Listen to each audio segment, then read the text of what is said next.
Tufanye jambo jema, sio baya. Bwana Yesu asifiwe. Bwana Yesu asifiwe. Tuachane na chuki.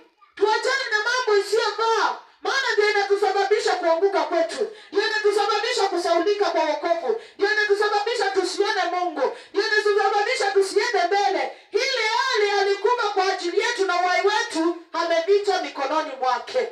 Haleluya. Amen. Kwa ajili ya mambo hayo, huja ghadhabu ya Mungu. Huja ghadhabu ya Mungu. Katika mambo kama hayo, ujue kana kwamba kuna ghadhabu. Unaona, unafika mahali unaomba, unaona Mungu ajibu.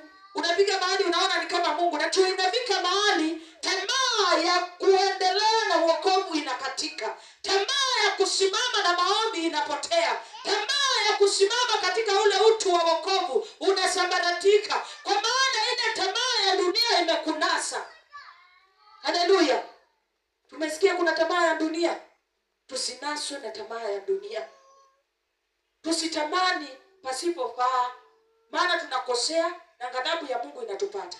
Tunaanza kuona ni kama tumerogwa. Na ile hali sio hivyo. Na ile neno linanena na mtoto ambaye anatafuta Mungu amwite baba. Lazima akuonye, lazima akupitishe kwa ile njia inafaa, lazima akunde, lazima apendezwe na wewe. Amen.